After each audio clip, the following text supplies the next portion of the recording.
काल न तक करवाना है कि किसी प्रकार ये वहां जाना छोड़ दे, तेरे जाल में फंसे रहें। इसका तो पूरा प्रयत्न रहेगा। लेकिन पुण्यात्मा यो ज्ञान रूपी ढाल आपको इसलिए दी जाती है कि अपना बचाव करो और भक्ति मत छोड़ना, चाहे कुछ भी हो। आप पुण्यात्माओं अपने घर के काम में, ठीक है, पति पत्नी बच्चे सब कोई कार्य करना है तो सब मिलकर सलाह बनाकर कर लें, बहुत अच्छा होता है। उसमें कोई हानि लाभ भी हो जाती है तो विशेष दुख नहीं होता। उसमें अवश्य राय एक दूसरे की लेकर काम कर लेना चाहिए। और जब आता आत्म कल्याण का समय, उसमें किसी की राय की आवश्यकता नहीं।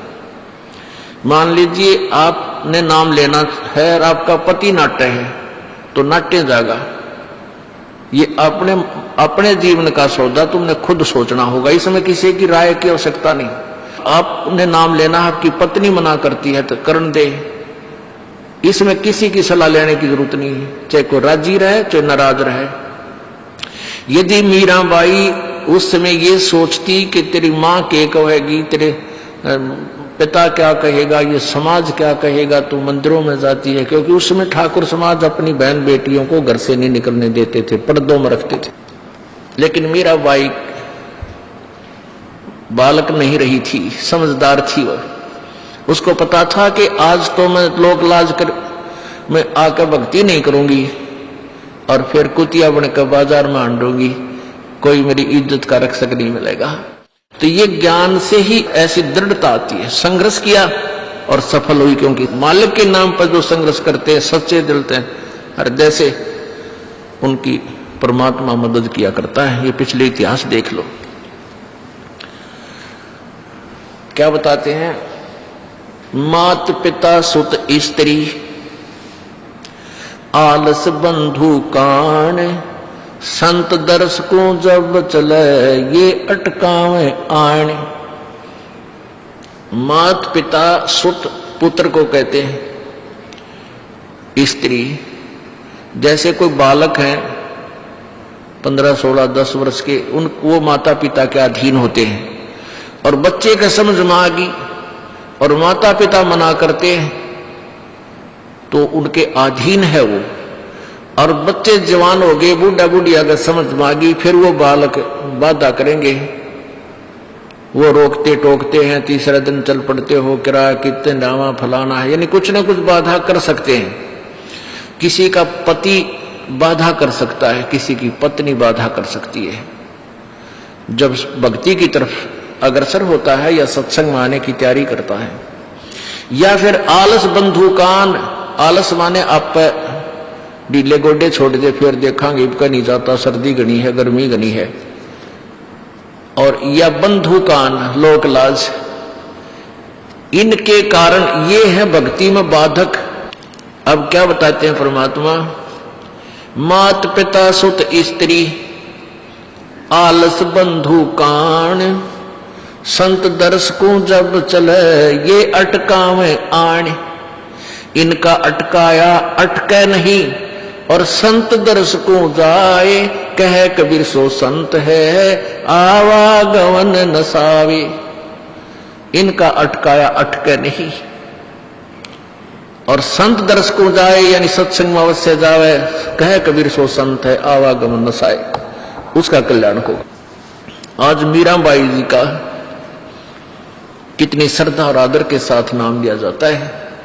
और यदि वो उसी तरह की क्रियाएं करती जो उस समय की बहन बेटियां लोक लाज में फंसका अपना जीवन बर्बाद करगी, आज वो कुतिया बनी अंडे।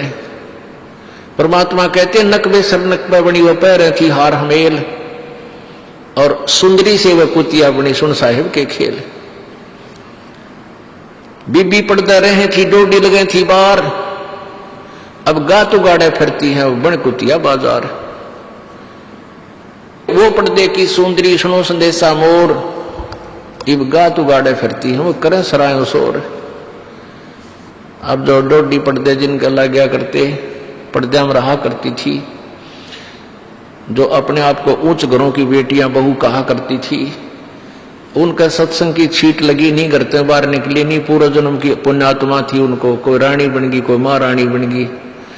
कोई अच्छे घर में इस मायाधारी मस्करिया का जन्म हो गया और वो भगवान से दूर रहने के कारण फिर अगले जन्म में कुतिया की योनि पाती है।